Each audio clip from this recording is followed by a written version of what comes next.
All right. My assistant's not here today, so I got to push all the buttons myself. Hi, everybody. Welcome back to RVAsec 2022. My next guest, what's your name, sir? Rick Gordon. And you're the CEO of? Tidal Cyber. And name of the website? www.tidalcyber.com. Excellent. What do you guys do?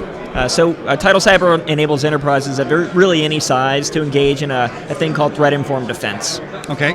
So threat-informed defense really is two things. One, knowing which behaviors an adversary is likely to throw at you.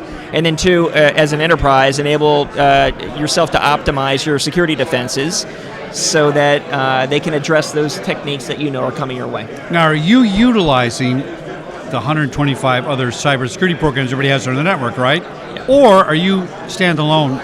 We're really, it's a collaborative platform. Basically, what we're doing with the vendor community is integrating our knowledge of how they defend against specific adversary behaviors. They're sharing that information with us. What that enables us then to do is then contextualize that for our customers so that if I know what's in a customer stack, I can tell a customer, okay, based on what you have already, these are the techniques that you can defend against. These are the ones that you can't defend against, where you should focus your time. And then because the vendors are sharing that detail with us, we have the ability to surface for that customer, do these things today to know that if the left hook is coming at you, we're going to tell you to put up the right arm. It's all about behavior. That's right. It always has been. That's right. Now we're just catching on to it apparently. So well, I was a policeman, so I know it's all about behavior, right? So people. Yeah. It's funny though. It's reasonably recent that I think organizations have started to really be able to think this way. MITRE ATT&CK was a really profound innovation in the security industry, where MITRE, the nonprofit organization, essentially standardized the way that we think about adversary behaviors, how the adversaries were coming at you, and then ultimately what to do about them. So that's new. We're just taking that, we're putting it in a modern architecture and integrating it with what vendor capabilities enable our customers to do. So we have, like I said, we have 125 average security services on your network. Why are we still at risk? I mean, it's whack-a-mole. I get it. But there's got to be something we're missing. It's difficult. When it's, threat intelligence has been, part of the industry for years. It's been incredibly inefficient. I think MITRE ATT&CK did a lot to make it more efficient, to allow an analyst to go from, okay, this is what I see in my environment. That's an indicator of this particular technique. Who uses that technique? Do I need to care about them? If I do need to care about them, what else do they do? And then I can start to work my way back down to the so what. What do I do about the thing that they're likely to be using, and how do I detect it? Right.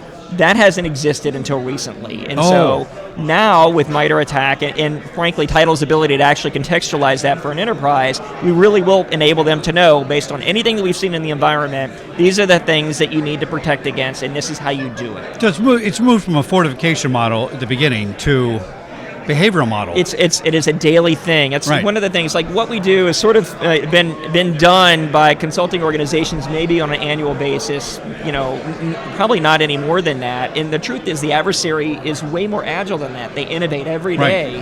And so getting the knowledge of what an adversary has adopted recently into the hands of our customers, and then giving them the so what, do this, is incredibly valuable for them. So you had a good term here I read about, informed defense. Yeah. I love that term. Threat-informed defense. It was that term was coined by my partner Rich Struess when we were all at MITRE, and it was really captured the essence of being able to know how to make those investments, whether it's time of your analyst or investments in infrastructure, to address those techniques that you know are coming your way. Tell me some of the business benefits of taking this threat-informed posture. I can conjure up a million in my head right now, because it's all about data and intelligence and information. You can't say, oh, I'm going to block everything that comes in there. You can't block everything that comes in there. You can't. I think to a large degree, an adversary is going to, they use multiple techniques to get into your network, to establish persistence, to move laterally. Each time they move laterally, by the way, is an opportunity to detect them. Right. But you have to know what you're looking for. Right. So, but you asked about the benefit. Clearly, there's a security benefit, and actually, ensuring that you're shoring up those defenses that allow you to defend against the techniques that the adversaries are using. But I will tell you, what resonates for most of our customers, it's time. It's time and money. We save the analyst, orders of magnitude of time from the way that they do this analysis now, we can take a 60-hour analysis and shrink it down into about 4 clicks because we brought all the data together. So I don't know a CISO that has enough analytical support. Right. And so we really do enable them to save a lot of money in improving analyst efficiency. The other thing is, we give them the ability to optimize their environment. So let's say if you're a CISO and you've invested in 3 particular products and they all do the same thing, we surface that for you. And so you can start to make decisions around, well, maybe I should reallocate some of those resources into areas where I may have relative weakness as opposed to a place where I've maybe overinvested. And that is new, and every CISO I talk to wants that capability. So I came from the physical security side. I was a police officer, physical world, moats, fortification.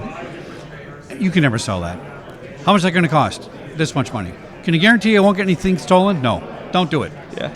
I would think in the cyber world, it's so serious. I mean, especially you talk about, CT systems. You're like, if DWP goes down, people are going to die. Yeah. We got to invest in it. Yeah. Are you finding that taking this posture now, people are starting to get, if I save money, that's kind of like making money.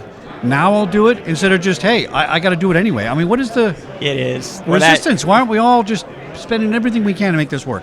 So it's funny, especially in this economic environment. There's unfortunately, everything now we can is getting smaller and smaller. Yeah. So I think what generally there's a recognition across the industry that it's a zero-sum budget, right? There's only get a certain amount to accomplish things with, and so now there's this realization that you've got to do more with what you have already, or something, because a lot of people aren't doing anything. Well, there's a lot of that, and there's a lot of that. You don't know where to start. There's a lot of perhaps over-reliance on the vendor community to tell us what they can do, and the truth is the vendors are really good at telling you what they're good at. They're not so good at telling you what they're not good at. Oh, that's a good point. Yeah, and so we surface that in a way that's super positive. It's really about surfacing for the security leaders knowledge of what they need to be good at, and then helping them understand how to get good at that thing in a really cost-effective way. I've done about 3,000 shows, and every once in a while I say, that sounds different. Is it different? It's different. Nobody's really have not only seen one anybody do this so far. Good. Congratulations. It's a good idea. Probably won't be the only one for very long. That's true. All right, give us your website. Name one more time. Tidal Cyber, www.tidalcyber.com. All right, and the CEO himself. So you know what he's talking about, my friends. Check him out. Back him in here at RSA. Not RSA. That's the wrong conference. Sorry, Jake. RVAsec 2022 in Richmond. Thanks, my friend. That's funny. All right. Oh, you got it? I got it. Excellent. Thanks All right. for your time. You good to go? Yep.